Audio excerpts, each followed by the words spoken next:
అందరికీ నమస్కారమండి. తెలంగాణ రాష్ట్ర వ్యాప్తంగా ఉన్న పెన్షన్‌దారులందరికీ కూడా రాష్ట్ర ప్రభుత్వం అయితే శుభవార్తయితే చెప్పిందనమాట. సో, మనకి ఈ యొక్క జిల్లాలో పెన్షన్ పంపిణీ అయితే చేయబోతుందండి. రాష్ట్ర ప్రభుత్వం అయితే మనకి వృద్ధుల వితంతులకి రూ. 4,000, దివ్యాంగులకి రూ.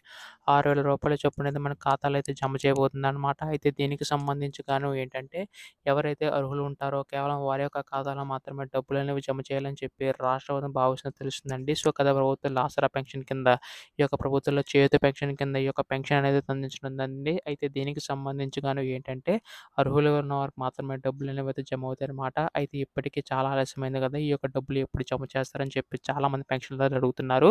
సో, ఈ వీడియోలో మొత్తంగా తెలుసుకుందామండి. అంతకంటే ముందు కొత్తగా ఎవరైనా మన ఛానల్ చూసినట్లయితే దయచేసి వెంటనే ఛానల్‌ని అయితే సబ్స్క్రైబ్ చేసుకోండి. నేను పెట్టే ప్రతి లేటెస్ట్ అప్డేట్ కూడా మీకైతే ముందుగా తెలుస్తది. ఇంకా ఆలస్యం చేయకుండా వీడియోలోకైతే వెళ్ళిపోదాం. ముందుగా ఇక్కడ చూసుకున్నట్లయితే తెలంగాణ రాష్ట్ర వ్యాప్తంగా ఉన్న పెన్షన్‌దారులకు రాష్ట్ర ప్రభుత్వం శుభవార్త అయితే చెప్పిందండి. సో, మనకి చేయూత పెన్షన్ పెంచి ఇవ్వడం అయితే జరుగుతుందనమాట. సో, గత ప్రభుత్వం కంటే ఈ యొక్క ప్రభుత్వం ఆసరా పెన్షన్ కాస్త చేయూత పెన్షన్ కింద మార్చి ప్రతి ఒక్క పెన్షన్‌దారుకి లబ్ధి చేకూరేలాగా ఈ యొక్క పథకాన్ని తీసుకొచ్చిందండి. అయితే దీనికి సంబంధించి గాను ఏంటంటే, ఈసారి ఎవరైతే అర్హులు ఉంటారో కేవలం వారి యొక్క ఖాతాలో మాత్రమే డబ్బులనేవి జమ చేయాలని చెప్పి రాష్ట్ర ప్రభుత్వం భావిస్తున్నట్టు తెలుస్తుందండి.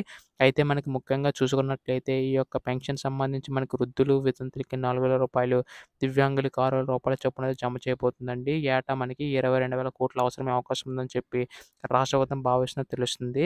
అయితే ఈసారి ఎవరైతే అర్హులు ఉంటారో కేవలం వారి యొక్క ఖాతాలో మాత్రమే డబ్బులనేవి అయితే జమ అవుతాయన్నమాట. దీనికి సంబంధించి కూడా మనకి రేపు ఎల్లుండిలోగా అధికార ప్రకటన అయితే వచ్చే అవకాశం ఉంది. సో, మనకు వెంటనే డబ్బులు విడుదల చేస్తారండి. సో, ఇది మనకి దీనిపై ఏ అధికార ప్రకటన వచ్చినా మీరు ముందుగా తెలుసుకోవాలనుకుంటే దయచేసి వెంటనే ఛానల్ అయితే సబ్స్క్రైబ్ చేసుకోండి. ధన్యవాదములు. జై హింద్.